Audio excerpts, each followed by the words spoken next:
আসসালামু আলাইকুম প্রিয় দর্শক, কনস্ট্রাকশন সাইড অফ বাংলা বিডির পক্ষ থেকে আমি মোহাম্মদ সোহেল চলে এলাম আপনাদের সামনে।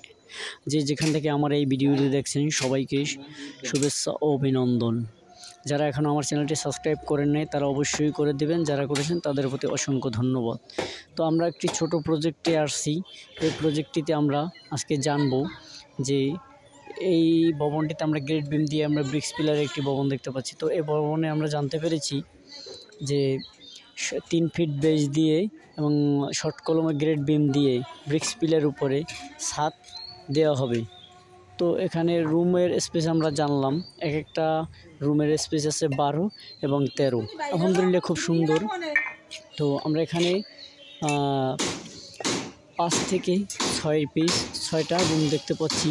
এই 5 থেকে 6টা রুমের ভিতরে এখানে কমপ্লিট করতে 10 থেকে 12,000 ইটের ভিতরে কমপ্লিট করা যাবে।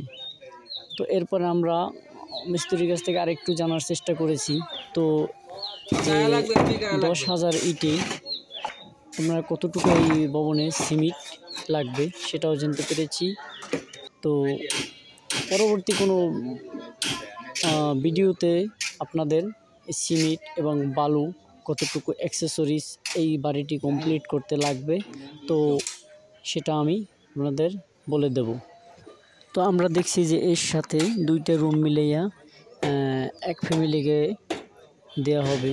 তো এই অ্যাটাচ বাথরুমও কিন্তু এর সাথে যুক্ত হয়েছে। তো অ্যাটাচ বাথরুম যদি যুক্ত হয় একটা ফ্যামিলির জন্য যথেষ্ট। তো এভাবে যদি আপনারা এই ভিডিওটি দেখে যদি আপনারা এভাবে করতে চান, এভাবেই প্রত্যেকটা এই বিল্ডিংয়ের কাজের স্টেপ বাই স্টেপ একটা বিল্ডিং কমপ্লিট করতে যা দরকার হয় আমি সেটা আপনাদের স্টেপ বাই স্টেপ দেখানোর চেষ্টা করব।